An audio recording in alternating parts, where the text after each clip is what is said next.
샬롬 샬롬 샬롬 샬롬 샬롬. 하나님 사랑합니다. 여러분 주 안에서 사랑합니다. 누가복음 말씀이죠. 11장 말씀 늘 중심이 13절 말씀입니다. 너희가 악할지라도 좋은 것을 자식에게 줄 줄 알거든 하물며 너희 하늘 아버지께서 구하는 자에게 가장 좋은 것이 성령이네요. 성령을 주시지 않겠느냐. 성령 충만하면 모든 걸 다 이길 수 있는 줄 믿습니다. 성령 충만하면 우리 마음 안에 천국이 항상 임할 것을 주님의 이름으로 축복합니다. 너희가 악할지라도 좋은 것을 자식에게 줄 줄 알거든 하물며 너희 하늘 아버지께서 어떻게 해요? 너희에게 성령을 주시지 않겠느냐. 사람은 누구나 일생을 살아가면서 삶의 전환점을 맞이하는 순간들이 있습니다. 이때 일어난 일이 그의 일생을 좌우하기도 한다는 것. 세계적인 석학, 여러분 잘 아시는 이어령 박사는 미국에서 변호사로, 검사로, 나중에는 목사님이 되셨죠. 하나님 앞에 헌신한 딸 이민아 목사가 위암으로 죽어갈 때, 그리고 그 딸이 자기에게 구세주 예수님을 전할 때 그가 예수를 믿게 되고 침례를 받고 주님을 위해 살기로 결심한 기독교인이 되었죠. 이어령 박사가. 딸의 죽음이 세계적인 석학 이어령 박사를 죽게 인도한 사건입니다. 그것이 그의 삶의 전환점이 되어서 그를 따랐던 수많은 학자들이 엄청나게 놀랐다고 그러죠. 이어령 박사를 변화시킨 예수가 과연 누구기에 이렇게 특별히 일본의 많은 교수 석학들이 이어령 교수님을 따랐는데 그들이 기독교에 대해서 다시 새롭게 보고 관심을 갖게 되었다. 그래서 훌륭하고 명성이 있는 사람들이 변화됐을 때 큰 영향을 받아요.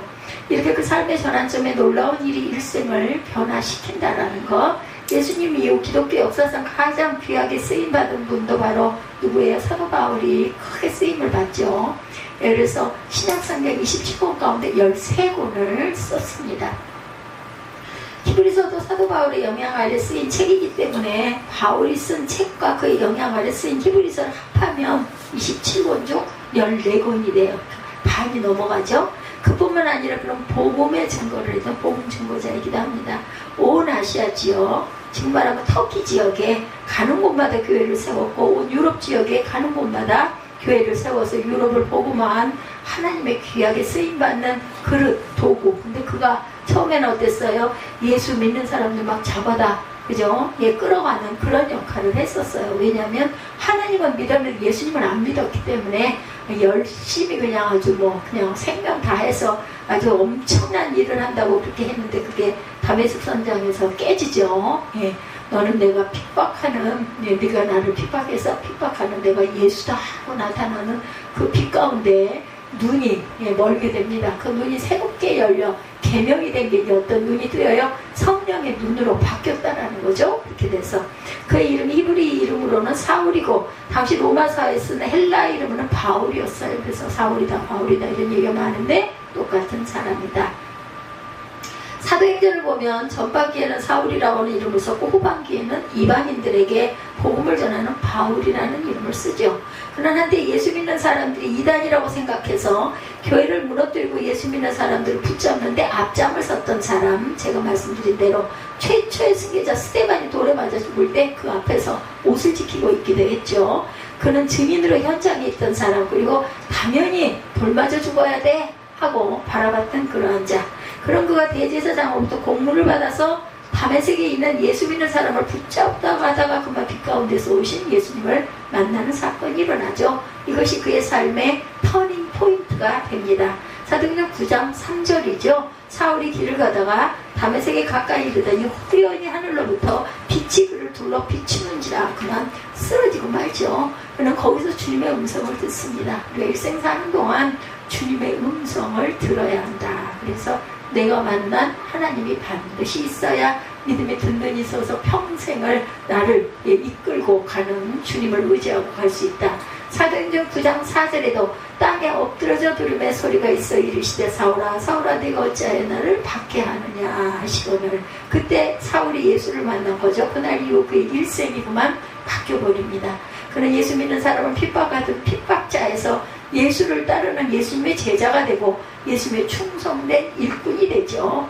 예수님을 만난 후로는 바로 회당에 가서 예수가 하나님의 아들이시고 메시아이신 것을 바로 증거합니다. 사도행전 9장 20절이에요. 즉시로 각 회당에서 예수가 하나님의 아들이심을 전파했다 이렇게 얘기하고 있죠. 예수를 만나서 여러분의 일생에 놀라운 평화 축복이 있기를 주님의 이름으로 축복합니다. 근데요, 축복만 있으면 얼마나 좋겠어요. 그 과정이 변화되어 가는 과정, 복을 받는 과정이 그렇게 만만치는 않아요. 이렇게 엎치락뒤치락 어려움이 굉장히 많고 풍파가 많고 악한 원수 사단이 복 받는 거 이상으로 죽이고 멸망시키려고 항상 이를 갈고 칼을 갈고 있다는 거 여러분들 잊지 말고, 환난과 고난이 오지만 거기서도 두려워하거나 염려하거나 걱정하지 말고 담대하게, 왜? 하나님이 나를 지키시고 이 사건도 이유가 있어서 사건이 일어났지, 이렇게 마음에 평강을 유지하고 주님을 오히려 찬양하고 높이는, 감사하는 저와 여러분의 믿음, 영적인 눈이 온전하게 개안이 되는 저와 여러분 되시기 바랍니다. 예수님 없이 사는 인생은 아주 허무한 인생이야. 우리 조그만 우리 교회 보면 엄청 엎치락뒤치락 많지 않습니까? 교회가 쓸 때부터 시작해서 지금도 또 1부, 2부, 3부, 4부 하고 계속 일어난다라는 거. 근데 아무 일도 안 일어나는 교회보다는 이렇게 일어남으로 인해서 하나님은 살아계시는구나, 하나님이 나를 바라보고 계시는구나, 나와 함께 하시는구나, 이걸 또 우리가 깨달을 수 있지 않습니까? 이 세상에 모든 걸 다 가졌다고 해도 그 마음의 공허함을 메울 수가 없는 허무한 인생, 그렇게 사는 것보다는 엎치락뒤치락 논란과 괴로움과 고통이 온다 할지라도 사는 것 같이 느끼면서 살 수 있으면 얼마나 감사하겠어요. 오직 예수만이 여러분의 삶의 모든 문제를 해결해 주시고 여러분의 삶의 공허가 주님의 사랑과 기쁨으로 변화되고 하나님의 은혜 가운데 임하게 되는 은혜를 체험하게 될 것이다. 문제가 안 일어나면 깨달음도 없어요. 그저 사는 건지 마음 건지 내가 잠을 잤는지 눈을 떴는지 어때요? 조금 자고 일어났을 때 그냥 환하게 기분이 상큼하게 뭔가 막 의욕이 솟는 그런 잠이 좋으세요? 아니면 12시간, 15시간을 자도 띵 해가지고 정말 온몸이 찌뿌듯하고 그런 잠이 좋으세요? 안 그러시죠? 저는 1시간만 자도 시간 반만 자도 아주 눈앞이 개운해요. 아직 그거 하나는 지금도 그전에 건강할 때나 건강할 때보다 지금은 훨씬 더 더하죠. 엄청 많이 잘 때보다도 오히려 그래 조금 자고 깼을 때 아이고 아무것도 할 수 없을 것 같아, 아이고 나는 도저히 이제는 아무것도 못해 했는데 뭐 조금 자고 일어난 1시간 전후와 1시간 이후 자고 난 이후에 어쩜 그렇게 다른지 그냥 뭐든 할 수 있을 것 같고 몸이 가뿐해지죠. 그래서 누가 계실 때? 오직 예수만이 계실 때 저와 여러분의 삶이, 저와 여러분의 생각이, 저와 여러분의 몸이 그렇게 가볍게, 그렇게 깃털처럼 가벼운 몸이 된다는 것, 여러분의 삶의 공허가 주님의 사랑과 기쁨으로 변화되고 하나님의 은혜 가운데 임하게 되는 은혜를 체험하게 된다는 것, 그걸 택하시겠어요? 아니면은 오래 자고 일어나도 찌뿌듯하고 몸이 띵하고 멍하고 이거 원하시지 않잖아요, 그죠? 오늘 보면 누가복음 11장 13절에 한국의 놀라운 부흥의 시작이었던 1907년 평양 대부흥운동을 가능하게 한 1903년 원산 부흥운동의 주역인 하비 선교사님이 이 말씀을 받았다고 합니다. 11장 13절 말씀, 그 말씀을 통해서 한국에 큰 부흥이 다가온 축복의 말씀이 바로 누가복음 11장 13절이었다라는 거예요. 13절, 너희가 악할지라도 좋은 것을 자식에게 줄 줄 알고, 우리 악하잖아요. 왜? 죄성이 있기 때문에, 그렇죠? 그러거든 하물며 너희 하늘 아버지께서 구하는 자에게 가장 좋은 성령을 주시지 않겠느냐서는 그 성령 앞에 그 말이 들어가야 옳다고 생각합니다. 가장 좋은 성령을 주시지 않겠느냐. 왜? 그걸 받으면 우리는 영생을 받을 수 있기 때문에, 영원한 축복의 반열에 들어갈 수 있기 때문에 가장 좋은 성령을 안 주시겠느냐는 거죠. 11장 3절에도 너희가 악할지라도 좋은 것을 자식에게 줄 줄 알거든. 악한 인간의 모습에 우리 모두는 전부 다 내가 뭐가 그렇게 악해서, 그게 아니라 원죄가 있기 때문에 우리는 악한 인생으로 태어날 수밖에 없었다. 너희가 악할지라도 우리 근본이 죄인이다, 악한 자, 이걸 그냥 딱 인정하고 들어가라는 거. 뭘 내가 그렇게 잘못해서 이게 아니에요, 그죠? 사람이 죄 가운데 태어나서 죄 가운데 살다 죄 가운데 죽어가는 것이 우리 인생의 모습이고, 또한 성경에도 하나님께서 인간들이 생각하는 모든 것이 악하고 늘 죄 가운데 살았기 때문에 그들은 노아 시대에 홍수로 심판을 하시죠. 창세기 6장 5절에 말씀합니다. 여기서 사람의 죄악이 세상에 가득함과 그의 마음으로 생각하는 모든 계획이 항상 악할 뿐임을 보시고, 그래서 홍수로 모든 사람을 심판하시는데 노아의 가족만 살아남았어요. 어쩌면 그 시대에, 그죠? 8식구만 삽니다. 그리고 한 쌍씩 넣은 그 곤충들, 가축들, 이것들만 살죠. 그 후에 다시 사람이 많아지고 번창하니 또 그들이 죄에 빠져요. 죄를 밥 먹듯이 지으면서 죄악된 인생을 또 다시 살아가기 시작합니다. 그래서 그들이 한없이 교만해서 우리가 하나님처럼 높아지고 우리끼리 힘을 모으자 쌓은 것이 뭐였어요? 바벨탑을 쌓지요. 창세기 11장 4절에 보면 노아의 홍수 사건으로 인해서 살아남은 자가 또 좀 쌓여지다 보니까 다시 또 생각한 게, 성읍과 탑을 건설하여 그 땅 꼭대기를 하늘에 닿게 하여 우리 이름을 내고 온 지면에 흩어짐을 면하자. 우리 함께 살자. 어디로 가지 말자. 꼭대기로 올라가자 하고 쌓아 올리죠. 이렇게 아담부터 모든 인류가 죄성을 갖고 태어나 평생 죄 가운데 살아가고 있는 것인데, 우리는 한평생 내 속에 있는 죄의 모습과 싸워야 된다는 거예요. 내 안에도 죄의 모습이 있죠. 우리들 바라보지 않습니까? 가끔가다 배가 아프기도 하고, 누구를 막 미워하기도 하고, 욕하기도 하고, 비방하기도 하고, 그리고 막, 그죠? 정말 그러면 안 되는데, 미워서 또 옆 사람에게 또 그 얘기를 막 전하기도 하고, 누가 허물이 있거나 뭐 이렇대, 그러면서 쾌감을 느끼기도, 이 모두 다 죄성입니다. 로마서 7장에 15절에 보면 내가 행하는 것을 내가 알지 못하노니 그건 내가 원하는 것을 행하지 아니하고 미워하는 것을 행함이라. 이럴 때가 있어요. 그래놓고 어때요? 내 안에 양심주머니 성령께서 얘라 이 녀석아 너 왜 그랬어? 그러면 아이고 하나님 또 잘못했군요. 이렇게 되지 않습니까? 그럴 때 빨리 회개할 줄 알아야 된다. 17절에도 로마서 7장 15절 17절에 이제는 것을 행하는 자가 내가 아니요 내 속에 거하는 죄다. 이렇게 이걸 깨닫게 해주셔서 누가? 율법이, 몽학 선생이 깨달아 알게. 근데 저는 조금 말을 바꿔가지고 성령께서 깨달아 알게 하신다. 저는 이렇게 생각합니다. 바울이 외치죠. 오라 나는 공고한 사람이로다. 이 사망의 늪에서 누가 나를 건져내겠느냐. 이렇게 한탄을 해요. 나는 정말 공고하구나. 어쩌면 내가 이럴 수가 있어. 사망의 이 늪에 내가 빠져있는데 누가 나를 구해내겠느냐. 누구밖에 안 계세요? 예수밖에 없다. 예수의 피밖에, 예수의 보혈밖에. 성령께서 우리를 깨달아 알게 하시고 그걸 구해주실 분은 바로 예수의 보혈의 피. 그래서 제가 아까 하나님께서 나의 집을 지어주셨네요. 엄청 울었어요.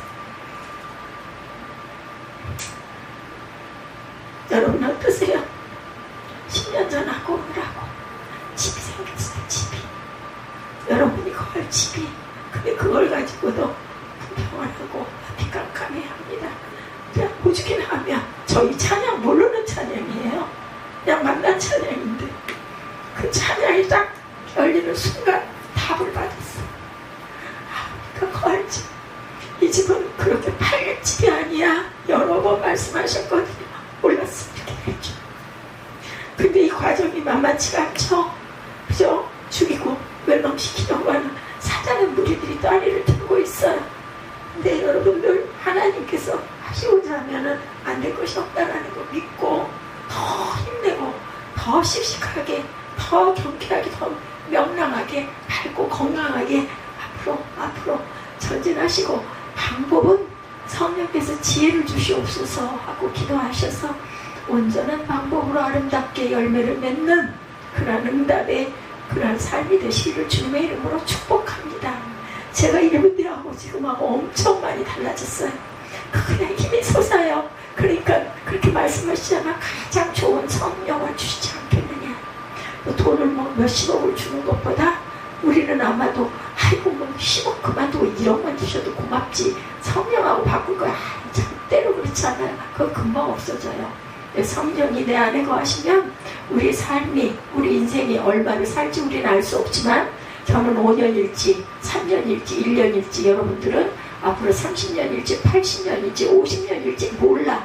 누구도 몰라요. 내 맘대로 할 수 있는 게 아니기 때문에. 그런데 그 평생을 성령께서 우리를 이끌고 하신다고 생각하면 1억이 뭐겠어요? 10억이 뭐겠어요? 돈이 있어도 하나도 좋지 않을 수 있어요. 그걸로 인해서 더 안 좋은 일들이 더 많이 일어나고 악이 더 많이 저질러질 수도 있는데, 성령이 내 안에 계시면 절대로 그럴 우려 염려 없기 때문에 여러분들 성령은 보증 수편하는 것을 잊지 마시고 항상 성령께 의지하시고 성령을 구하시고 기도하시고, 내 마음에 뭔가 불안이 오고 내 마음에 염려와 근심이 자꾸 솟아 일어날 때는 하다못해 안 되면 찬양이라도 열심히 들으세요. 그리고 주일이면은 그냥 묵청껏 찬양이 좀 길면 어때요? 누가 우리 뭐라고 할 사람 누가 있어요?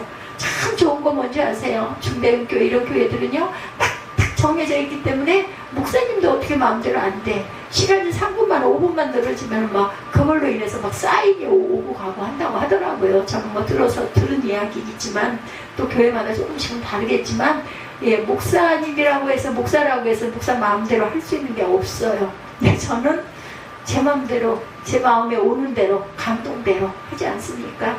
단 성령께서 나를 지키시고 또 성령께서 나를 감독하시기 때문에 거짓을 절대 말할 수 없고, 제 마음에 감동으로 오는 마음은 어느 날 갑자기 벼랑간에 불쑥 이상한 소리를 하면 그건 이한나의 이야기가 아니라 성령이 깨닫게 하셨구나 라고 이해하시고, 또 그 안에서 여러분들이 받을 걸 받으시고 또 비울 걸 비우시면 됩니다. 우리가 또 중요한 포인트 하나, 하나님이 길을 이렇게 인도하셔요. 근데 선택 마지막은 누구예요? 내가 하는 거예요. 본인이 하는 거예요. 본인이 받느냐 안 받느냐에 따라서 그 사람의 삶이 직선 코스로 가느냐, 우회해서 돌아가느냐, 아니면 거꾸로 돌아가느냐, 이런 선택이라는 거. 하나님이 우리에게 자유의지를 주셨잖아요. 절대로 잊지 마시기 바랍니다. 우리가 육신을 입고 있는 동안은 죄성을 절대로 벗어버릴 수가 없다. 죄를 이기는 방법은 내가 죽는 길밖에 없다는 거예요. 죄를 이기는 방법. 예수님도 그러시잖아요. 십자가에 돌아가셨어. 심지어 안 돌아가실 수 있는 10번이고 100번이고 1000번이고 그 십자가에서 뛰어내릴 수 있으심에도 불구하고 그냥 돌아가시잖아요. 그냥 순종해서. 그 이후가 뭐가 열려요? 부활의 영광이 열리죠. 여러분들 이 법칙을 절대로 잊지 마시기 바랍니다. 내가 지금 공부하고 내가 십수년 이런 어려움을 겪어왔지만, 만약에 지금 10년을 왔어. 앞으로 5년이 더 걸릴지 몇 년이 더 걸릴지 몰라. 그때 내 마지막 노후가 가장 평강한 삶이 된다고 여긴다면 여기 끝까지 또 왔는데 그거 몇 년 더 못 가시겠어요? 수침이 그럴수록 더 구하고 좋은 곳을 주시는 주님만 바라보면서 의지하고 나아가시는 저와 여러분들, 하나님 지혜 주시옵소서. 하나님 담대함 주시옵소서. 하나님 두려움을 비우게 하여 주옵소서. 제가 요단을 건넙니다.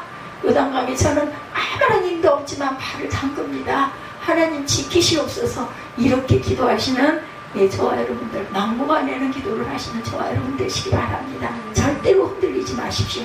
갑자기 죽으라고 그러니까 눈이 커지는데, 죄를 이기는 방법, 내가 죽는 길밖에 없다. 영적으로 우리 옛사람이 죽어야 된다는 거예요. 근데 우리 옛사람 자꾸 살아 일어나지 않아. 아이고 큰일 났네. 이러다가 어떡해 나, 이런 생각이 자꾸 나. 저도 납니다. 그런 생각이. 근데 이 세월을 이렇게 뒤돌아보면, 지나놓고 보면, 나 그때도 그랬었지. 근데 결과는 또 이렇고, 그랬었지. 그런데 또 결과는 이렇고. 제가 저 좁은 자리에서 누워가지고 어저께 밤에도 그런 생각을 했어요. 좋을 게 하나도 없는데도 나는 천국에 누워있네. 이런 마음이 들. 날이 얼마나 더워요. 근데 정말 나는 정말 천국에 보호돼서 내가 이렇게 누워있어. 자리가 뭐 한 편이면 어떻고 반 편이면 어때. 제 몸이 뭐 얼마나 돼요. 그죠? 이제 키도 줄어들어가지고 누워봐야 딱 요만해. 애기들 누운 것만큼 그렇게 애들 그 요람 정도의 그 크기밖에 안 돼요. 그 안에 잠은 누워있어. 뭘 그렇게 많이 가져봐야 뭘 한다고. 뭘 많이 먹을 수나 있겠냐. 먹지도 못해 이제는. 그죠? 건강에 문제가 있다 보니까. 그래서 우리에게 하나님께서 주신 것은 고린도전서 15장 31절에 형제들아, 내가 그리스도 예수 우리 주 안에서 가진 바 너희에 대한 나의 자랑을 두고 단언하노니 나는 날마다 죽노라. 죽는 거 누가 좋아? 싫잖아. 무섭잖아. 안 죽고 싶잖아. 안 죽고 싶다고 안 죽을 수 있는 것도 아니고, 죽고 싶다고 죽을 수 있는 것도 아니고, 주님께서 나에게 너희가 죽여. 아멘. 죽여. 아멘. 감사합니다. 이렇게 기도하시고 어떻게 순종으로 받아들이시는, 순종이 제사보다 낫다고 말씀하셔요. 수양의 기름보다 낫다고 그러셨어요. 순종하시는, 그래야 하니까 하라 하시는 거니 아멘으로 화답하시는 저와 여러분 되시기 바랍니다. 나밖에 모르는 고집과 교만을 날마다 십자가의 못을 박으라고 하세요. 옛사람을 못 받고 주님의 은혜로 새 사람으로 거듭나라. 이렇게 얘기하죠. 독수리가 그런다고 그러죠. 뭐 30년밖에 살 수가 없는데 더 살 수 있는 방법은 부리를 자기가 바위에다가 막 쳐서 부리를 깨뜨려가지고 깨부시고 발톱들을 다 바위에다 쳐가지고 자기 스스로가 얼마나 아프겠어요. 그래가지고 발톱이 다 빠지고 전부 다 부리가 빠지면 새 부리와 새 발톱이 나와서 그 이후로 25년인가 30년을 한 번 더 살 수가 있다고 합니다. 그래서 독수리들이 그렇게 한대요. 그렇게 해가지고 새 손과 새 부리가 나와서 살아갈 수 있는 힘을 받는다고 해요. 모든 게 고난을 통과할 수 있어야 된다. 근데 그것을 빨리 받을 줄 알아야 돼. 이 세상에 다라고 여기는 그런 사람들하고는 우리는 종류가 달라. 여기 잠깐 눈 깜짝할, 요즘에 한 달이 얼마나 빨리 가는지 몰라요. 저는 젊을 때 이렇게까지는 아니었던 것 같아.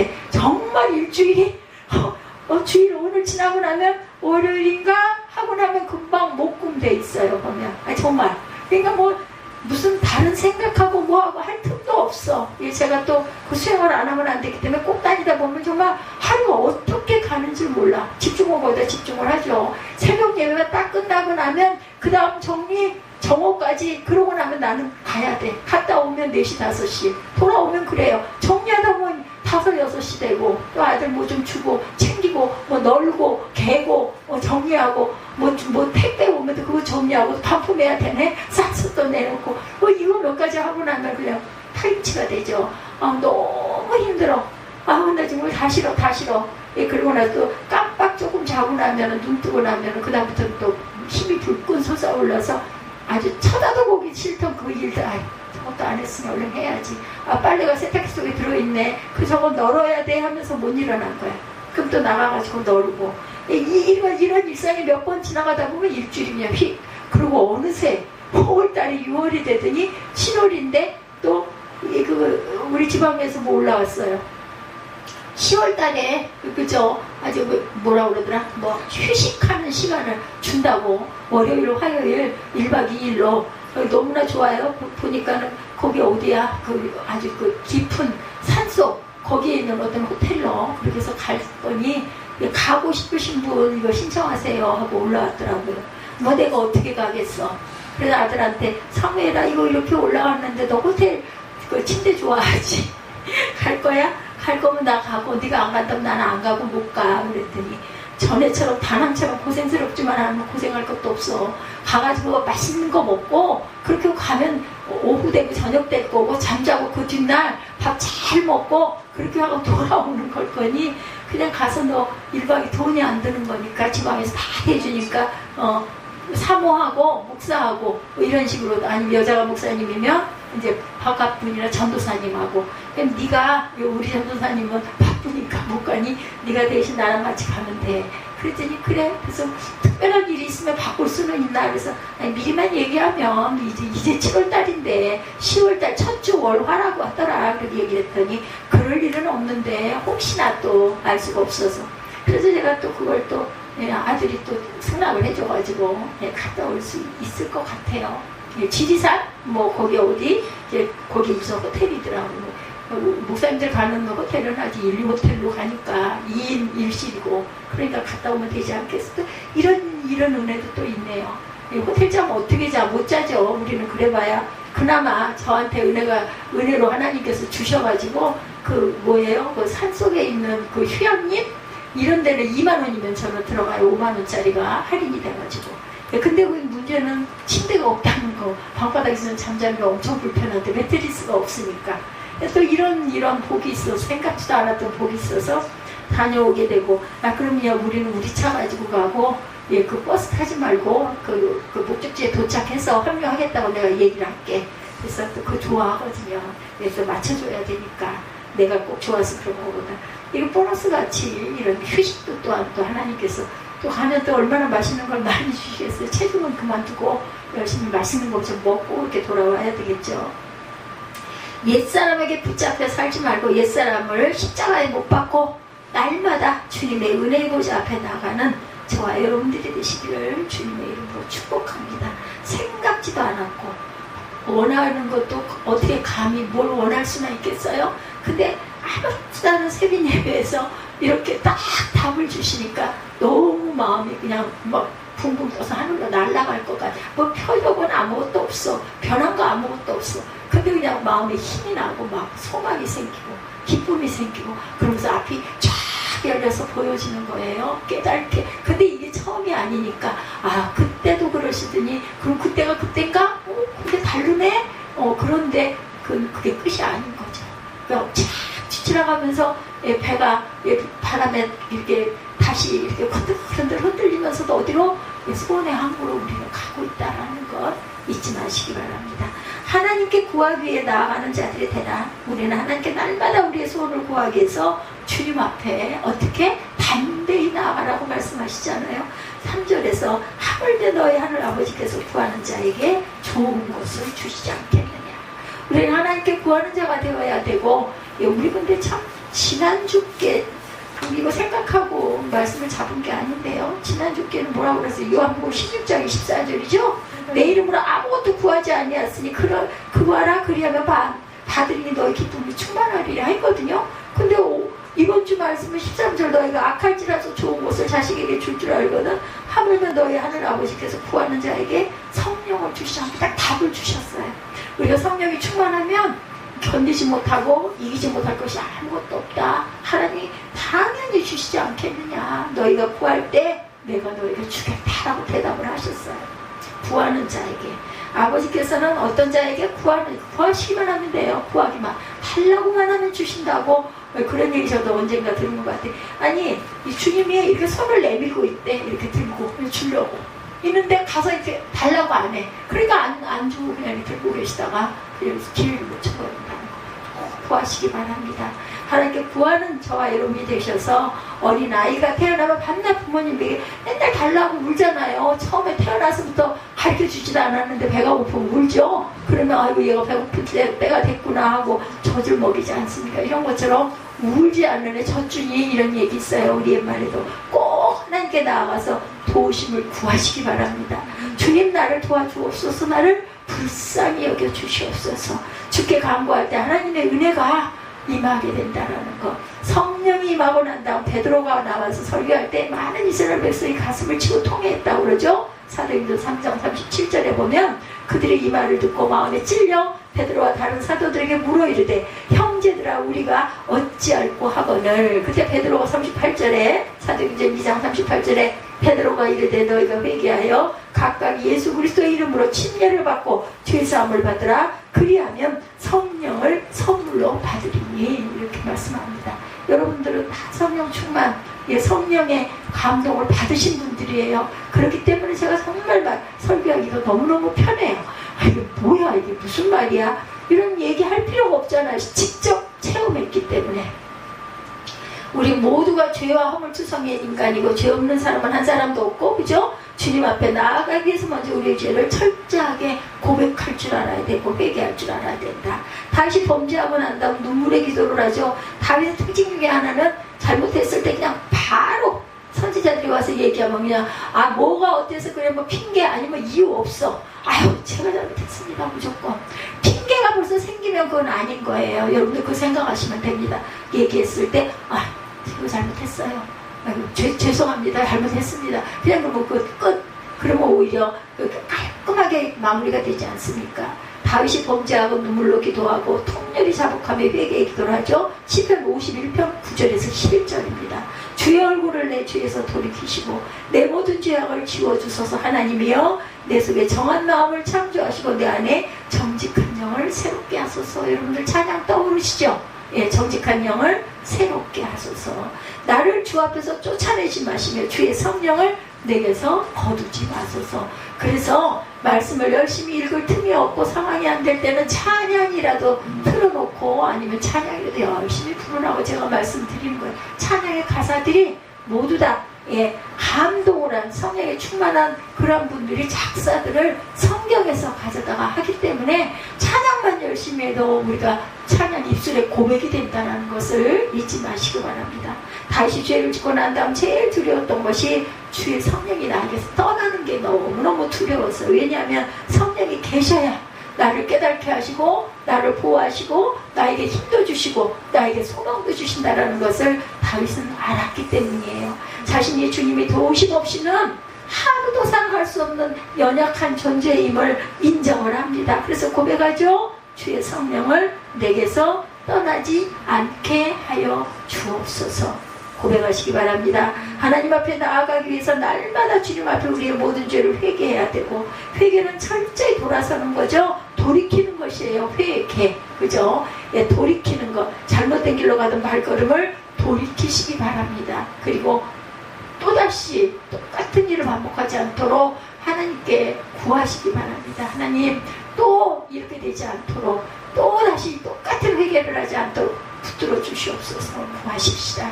애통한 마음으로 가지고 회개하고 엎드려 주의 도우심을 간구하시기 바랍니다. 에스라가 하나님 앞에서 이스라엘 죄를 고백하죠. 에스라 9장 5, 6절입니다. 저녁 제사를 드릴 때 내가 근심심에 일어나 속옷과 겉옷을 찢은 채 무릎을 꿇고 나의 하나님 야훼를 향하여 손을 들고 말하기를, 나의 하나님이여, 내가 부끄러워 낯이 뜨거워 감히 나의 하나님을 향하여 얼굴을 들지 못하오니 이는 우리 죄악이 많아 정수리에 넘치고 우리 허물이 커서 하늘에 미치니라. 우리 허물이 얼마나 크면 하늘에 미친다라고 얘기합니다.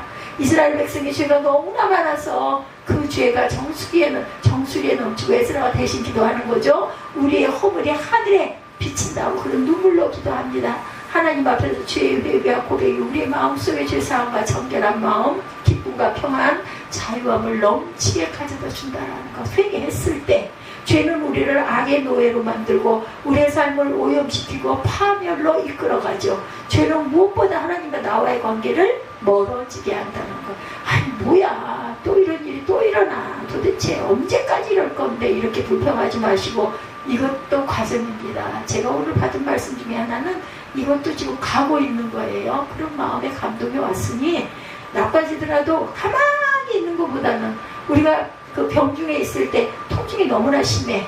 한 단계 더 간 거 아니에요, 그죠? 그게 내가 원하는 쪽, 통증이 없어지는 쪽이 아니라 통증이 더 심해지는 쪽. 그럼 이것도 한 단계 간 거야. 그러면 거기에 배치하는 치료를 받고 또 검사를 하고, 그렇게 해서 얼른 이걸 고쳐야 되지 않게 가만히 있으면 그거는 그냥 나중에 어떻게 썩어요. 진행해서 가야 된다라는 거. 나쁜 일이든 좋은 일이든 필요하니까 내게 온 것이다. 또 내가 사람 관계에 있어서 내가 좀 너무 나갔네.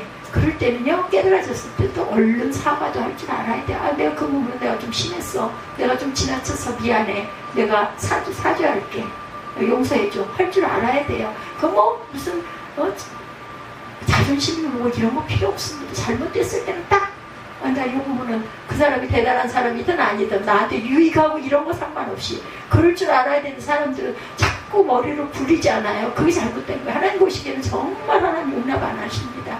어떤 다른 뜻을 안에다 놔두고 이런 척하고 이렇게 절대로 그 하나님 모르시는 분이 아니시잖아요. 그렇기 때문에 우리는 온전하게 잘못됐을 때는 미안하다고 사과하고, 내가 이건 목숨을 걸고라도 지키고 나가야 될 거는 무슨 일이 있더라도 이거는 담대하게 그건 양보하면 안 되죠. 그렇게 가시면 좋아요. 여러분들 늘 어두운 마음으로 살아가게 하고 마음의 기쁨과 평안을 빼앗아가는 존재들이 있어요.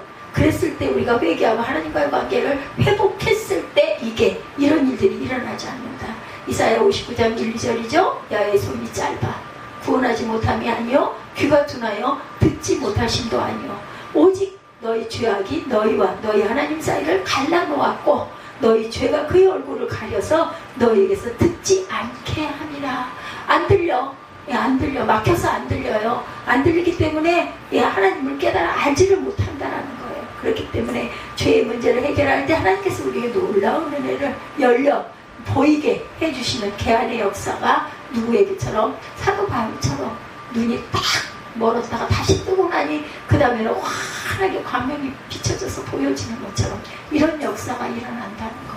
근데 이것도 끝까지 가가지고 이렇게 되지 하죠. 바울 같은 경우도 보면 그렇게 다메섹으로 또 붙잡으러 가려고 하니까 이제는 내가 이 녀석을 그냥 두면 안 되겠네 해가지고 예수님이 보이시죠.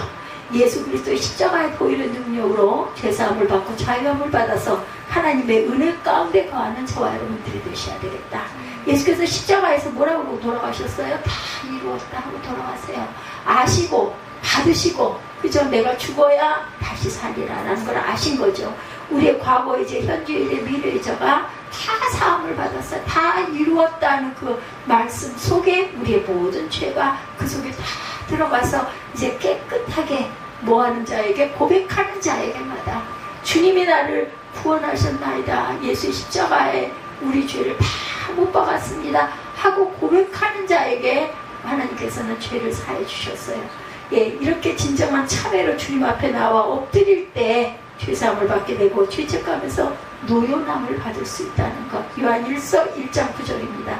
만일 우리가 우리 죄를 자백하면 그는 미쁘시고 의로우사 우리 죄를 사하시며 우리를 모든 어디에서? 불의에서 깨끗하게 해주신다고 그랬어요.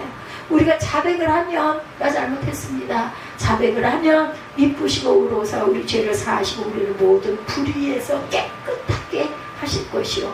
회개한 우리의 모든 죄와 허물을 주님의 등 뒤에 던져버리셔요. 주님은 다시 기억도 안 하신다고 그러시죠. 이사야 38장 17절에 보옵소서 내게 큰 고통을 더하실 것을 내게 평안을 주려 하심이라. 주께서 내 영혼을 사랑하사 멸망의 구덩이에서 건지셨고 내 모든 죄를 주의 등 뒤에 던지셨나이다. 기억도 안 한다라고 말씀합니다. 하나님은 사랑의 하나님이시고 용서의 하나님. 한 번 용서한 것은 다시 그런 죄로는 안 하고 나는 네가 무슨 잘못을 했는지 기억도 안 해. 이렇게 말씀하신다라는 거. 주님 안에서 참된 자유함을 얻는 저와 여러분들 되시기 바랍니다. 우리 마음속에 자꾸 어두운 과거를 들춰내는 거 누구예요? 마귀의 역사예요. 너 이랬지, 네가 지난날 이랬지 않아? 이렇게 하는 것은 사단이 그렇게 한다. 우리 하나님은 우리의 한번 회개한 죄에 대해서 기억도 아니하시는데 마귀는 자꾸 과거에 너 이랬잖아, 너 그랬었잖아, 너도 그래 놓고 뭐 이렇게 자꾸 정죄한다라는 거죠. 정치는 사람한테 가면 늘 과거의 어두운 것 끄집어내서 말하죠. 잘 맞춰 그러지 않습니까? 너희 고모가 어느 때 물에 빠져 죽었지 뭐 이런 이야기를 한다고 그래요. 사람 마음에 두려움을 줘서 그 사람의 돈을 갈취하는데 이러한 어두운 세력이 절대로 현혹이 돼서는 안 되겠다. 그러니까 앞날의 것 어떻게 이루고 갈 것이다 이런 부분의 것들이 아닌 너 옛날에 이런 죄 지었잖아, 너 간음죄 지었잖아, 너 남의 거 슬쩍 했잖아, 너 마음에 나쁜 마음 먹었었잖아, 막 이런 걸 자꾸 들춰내서 나를 읊조리게 하고 겁을 내게 하고 그냥 그저 쫄게 만드는 이런 것들을 다 사단이 나에게 살아가지 못하게 자유함을 자꾸 묶어주죠. 예수 안에서 자유함을 받으시는 저와 여러분들, 묶이는 것이 아니라 자유함을 누리는 저와 여러분들이 되시기 바랍니다. 모든 흑암이 결박이 풀어져 버리고 주님의 은혜와 기쁨이 넘쳐나게 될 것이라는 것. 열심히 교회 출석하시는 어떤 그 교수님이 계셨어요. 이분은 성격도 조용하고 소심하고 아주 내성적인 분이었다고 합니다. 부인이 계속 전도해서 교회를 가까스로 나오신 교수님이에요. 그분이 조영기 목사님 여러분들 아시죠? 그분의 말씀을 듣고는 은혜를 받았어요. 그래서 매주 주일이면 예배 자리에 와서 은혜 받고 기쁘고 좋았는데 돌아나가는 순간부터 마음속에서 너 그때 무슨 죄 지었지? 무슨 죄 지었지라고 자꾸 과거의 죄를 마귀가 들춰내더랍니다. 이분이 너무 마음이 소심하고 불편해가지고 과거에 자기가 방탕하게 살았던 그 삶, 하나님 앞에 부끄러운 삶을 살았던 것, 그것 때문에 일주일 내내 마음이 편치가 않았어요. 주일날 오면 얼굴이 활짝 펴지고 일주일 뒤에는 또 얼굴이 어두워지고 늘 어두운 그림자를 지난 채 신앙생활을 하셨다고 그래요. 그래서 그에게 예수 믿는 것이 너무나 고통이었다고 합니다. 늘 너는 죄이냐, 너는 죄이냐, 너 그때 그런 죄 지었지, 그런 죄 지었었잖아, 그러면서 뭐 여기 와서 앉아있어. 그러니까 이분이 성격이 소심해서 거기에 꼭 붙들린 거예요. 그 죄를 벗어버려야 하는데 그러지 못하고 붙잡혀서 자유함을 얻지 못하고 지나던 어느 날 그 어떤 그 로고스 선교회라는 그 선교회 그 교수님들 모임에 매년 여름에 기도원에서들 수련회를 한다고 그래요.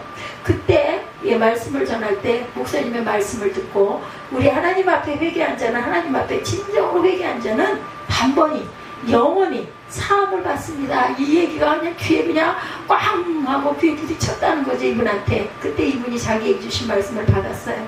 그리고 끝나고 통성기도를 하는데 그거 아시죠? 참에 떼굴떼굴 구르고 눈물 콧물을 흘리고 통곡을 하고, 예, 그날 이후로 그는 완전히 과거주에서 자유함을 받고 새 사람이 됐다고 합니다. 근데 그래도 구르고 통곡을 해야만 그런 건 아니에요. 이런 분들도 계시다는 거죠. 예, 저도 이렇게 떼굴떼굴 구르고 이러지는 않았어요. 울기는 많이 울었지만 그 교수님이, 예, 어떤 그 본인의 교회 목사님을 찾아와가지고 이제는 더 이상 과거에 붙잡혀서 살지 않습니다. 이제 저는 정말 마음이 후련하고 평안합니다 라고 고백을 하시더래요. 어떤 과거의 상처의 실패, 괴로움 또는 과거에 잘못한 것에 여러분들이 혹시 붙들려 계십니까? 그 상처, 예, 주님의 십자가 앞에 내려놓고 하나님께서 내 죄를 위하여 십자가에 못 박혀 돌아갈 예수 그리스도를 우리에게 보내심으로 나는 이제 자유인이 되었습니다. 이렇게 고백할 줄 아는 저와 여러분의 담대함이 있어야 할 줄 믿습니다. 세 번째, 성령의 은혜를 여러분들 다 체험하셨죠? 한번 체험했다고 끝이 아닌 거 아시죠? 자꾸 체험하시고, 뭐 그게 뭐 어디 대단한 뭐 무슨 부흥회나 기도회를 꼭 가서가 아니라 예배 중에라도, 찬양 중에라도 저처럼 저는 수시로 그런 은혜가 있기 때문에 너무너무 감사하고, 뭐 찬양을 뭐 우리 뭐 찬양 짜는 사람이 특별히 있어서 짜는 거 아니잖아요. 그때 올라와가지고 예전에 우리가 찬양했던 것들 중에서 마음에 꽂히는 것들, 뭐 가끔은 잘못 그 찬양이 올라오기도 해요. 뭐 그럼 또 뭐 어쩔 수 없죠. 그냥 할 수도 있고 그냥 지우고 다시 가기도 하고, 하나님께서 참 저에게 자유함을 누리게 하여 주셨어요. 이렇게, 예, 목회하고 사역하는 사람이 많지 않을 것 같아요. 근데 제가 신학교 다닐 때 그런 생각을 했어요. 나는 아마도 혼자 토탈을 다 하라고 이러이러한 것들을 이렇게 하게끔 하시나 보다, 이런 생각을 했는데 지금 그렇게 하고 이제 십수년 지난 지금 보니 맞아요. 그런 것 같아. 근데 왜 좋은 게 아니에요. 같이 동역하고 옆에서 돕는 자가 있고 나도 또 도움을 주고 이럴 수 있는, 제가 그 에스더 전도사한테 그런 얘기 했죠. 너는 나한테 없는 걸 참 좋은 장점을 많이 가지고 있다. 아마 너는 그렇게 살아갈 것이다 인 거예요. 교회도 아주 이렇게 조용하게 이렇게가 아니라 너무 기쁘고 즐겁게, 예, 그렇게 유지해가고, 그렇게 해서 하나님의 나라가 자꾸, 예, 번성해지고 기뻐지는, 예배를 드리면 또 예배 드려야 돼, 이게 아니라 막 그죠, 사모함이 되고 만나서 막 찬양하고 할 때 막 기쁨이 되고 은혜가 되고 언제 시간이 가는지도 모를 정도로 교회만 오면 너무나 기쁜 그런 예배들이 되실 줄 믿습니다. 그런 체험 분명히 있을 것이니 누가복음 11장 13절 말씀, 하물며 너희 하늘 아버지께서 구하는 자에게 성령을 주시지 않겠느냐 하십니다. 어떤 자에게? 구하는 자에게 주신다라는 거예요. 주님께서 우리에게 약속하셨어요. 성령을 주시겠다고. 내가 가야 너희들에게 유익이라고 말씀하셨잖아요. 그죠? 예, 사도행전 2장 38절에도 베드로가 이르되 너희가 회개하여 각각 예수 그리스도의 이름으로 침례를 받고 세례죠. 죄사함을 받으라. 그리하면 성령을 선물로 받으리라. 주께 간구한 자에게 갈급한 심령의 생수가 나오듯이 영혼의 생수인 성령이 흘러 넘쳐 나게 해주신다. 요한복음 7장 38구절에도 나는 믿는 자는 성령의 이름과 같이 그 배에서 생수의 강이 흘러나오리라 하시니 이는 그를 믿는 자에게 받을 성령을 가리켜 말씀하신 것이다. 이렇게 말씀하고 계십니다. 요한복음 7장 38구절. 예, 1903년 여러분들 아시죠? 원산에서 선교사님들이 함께 모여서, 예, 선교사님들을 위한 기도회를 가질 때 하디 선교사에게 말씀을 전해달라고 부탁했을 때 선교사님에게 주어진 주제가 바로 기도에 대한 것이었다 그래요. 그래서 기도에 대한 말씀을 읽는데 누가복음 11장 13절을 읽다가 성령의 은혜가 그만 이 선교사님에게 임합니다. 이 말씀을 읽는 가운데 본인이 하나님 앞에서 얼마나 교만했는지 자신의 교만이 보이더라는 거예요. 깨달아 알게 된 거죠. 내가 진짜 교만했구나. 우월감, 인종차별, 엘리트의식, 캐나다 명문 토론토 국가대학을 나온 학문적으로나 실력으로는 아주 잘 나가는 사람이었어요. 그러니 우리나라에 와가지고 그때 얼마나 거기 앉아있는, 예, 성도라는 사람들이 얼마나 하잘것없이 보였겠어요. 자신도 모르게 인종차별을 했고, 아유 나는 너희들하고 너무나 달라? 뭘가 있을 수 있어요. 그죠? 그럴 수 있을 것 같죠? 또 엘리트야 나는, 그런 의식. 그리고 캐나다 명문 토론토 의과대학을 나온 난 재원이야 이랬다라는 거죠. 예, 실력으로도 나는 잘 나가는 사람이야. 그러니 한국에 와서 볼 때 배우지도 못한 사람들, 내가 너희를 도와주러 왔어, 내가 너희의 병을 고쳐주러 왔어, 그런 마음을 갖고 선교를 하니 선교의 열매가 없었던 거예요. 그리고 나서 생각해보니 몇 년 동안 병 고침 받은 사람은 많은데 예수 믿는 사람이 별로 없더라는 거죠. 그 모든 원인이 나에게 있다는 것을 그때 깨달았다는 거예요. 그래서 그가 하나님 앞에 회개하고 자기 잘못을 모든 선교사님들 앞에 고백을 했다고 합니다. 내가 교만했습니다. 내가 이것든 잘못된 모습으로 섬기기 때문에 선교의 열매가 없었습니다. 그 말에 모든 선교사가 마음이 찔러 가슴을 치며 모두들 통에 자복하고, 그래서 큰 부흥의 역사가 일어나서 원산 일대 나가 온 북한 지역을 변화시키고 1906년 그가 평양에 가서 이 말씀을 전할 때 1907년 장대일교회 기억하시죠? 그래서 평양이 발칵 뒤집어져서 평양 대부흥운동이 일어나는 불씨가 되었다는 거예요. 하나님께 우리가 영광을 돌리고 주께 감사할 때 하나님께서는요, 여러분들 절대로 억울해하지 마세요. 하나님께 심은 것은 저한테 심은 게 아니잖아요. 하나님을 보고 하나님께 심은 것은 이름도 없이 빛도 없이 애써서 수고해서 심은 그것은요 절대로 공짜가 없습니다. 30배, 60배, 100배로 여러분들에게 제가 갚아드리는 게 아니라 하나님께서 축복하신다는 보고 계셔요. 그렇기 때문에 여러분이 심은 모든 곳의 열매는 하나님께서 여러분에게 성령의 충만함으로 돌려주신다는 것. 중세 성자로 불렸던 성 어거스틴은 귀족 집안에서 태어나서 부족함이 없이 자랐죠. 17살 때 집안에서 유학을 보냅니다.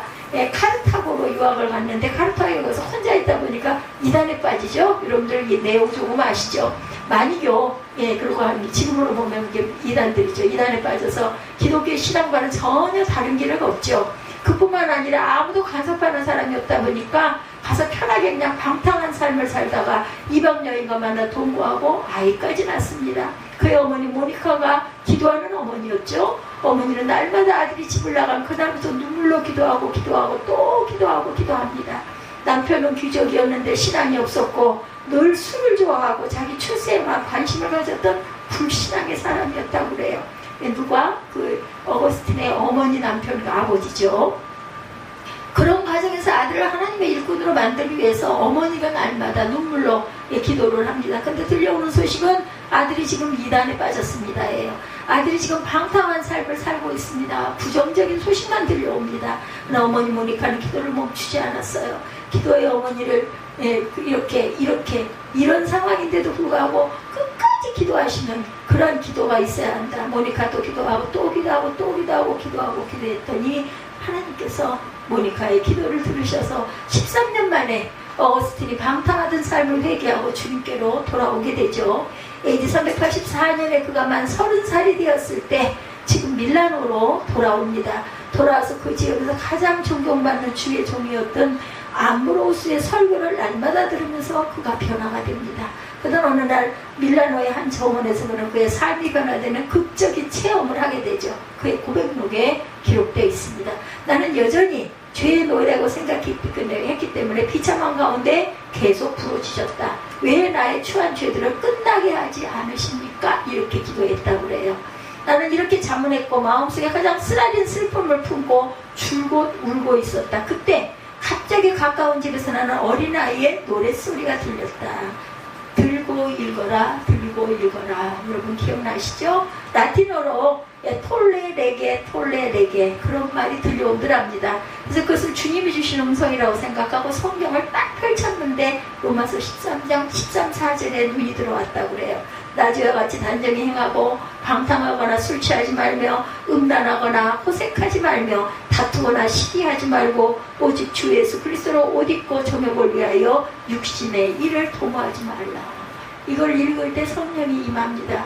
완전히 변화가 되죠. 그가 고백합니다. 나는 더 읽을 필요가 없었다. 왜냐하면 그 문장의 끝에 이르자 그의 말씀은 눈 깜짝할 사이에 나의 마음 안에 넘쳐 들어오는 신앙의 빛이 되었고 의심의 모든 어둠이 사라지게 만들었다. 이날 그의 방황이 완전히 끝나 새 사람으로 변화가 됩니다. 그는 모든 것을 포기하고 주님을 위해 살기로 헌신하고 33살 부활절에 세례를 받고 난 다음에 33살에 세례를 받았네요. 주의 종의 길을 가 아프리카의 히포라는 곳에 가서 평생을 지나며 76세로 천국 갈 때까지 많은 신학적인 저서들을 많이 남겼죠. 어거스틴이. 하나님의 도성이라고 하는 책 여러분들 기억나실 겁니다. 중세의 가장 귀한 신학적인 서적이 되었고 그에 남겨진 모든 업적이 많은 제자에 의해서 계속 계승되고 중세 신학을 견고해야 하는 위대한 종이 되죠. 그는 한때 방탕하고 버림받았던 그런 인생을 살았지만 그가 돌이킴으로 말미암아 그가 죽고 난 다음 그의 이름 앞에 세인트, 성자라는 이름을 붙여서 성 어거스틴으로 불리게 되죠. 어머니 모니카의 기도로 변화된 삶입니다. 회심은 하나님을 사모하는 모든 사람에게 주시는 선물이라는 것. 주 앞에 돌이키게 되시기 바라요. 기도의 사람이 되시고 또한 기도함으로 승리의 저와 여러분들이 되시기를 주님의 이름으로 축복합니다. 하나님 앞에 돌이켜 하나님 앞에 붙잡혀 위대하고 아름답게 남는 인생을 쓰임받는 저와 여러분들이 되시기를 주의 이름으로 축복합니다.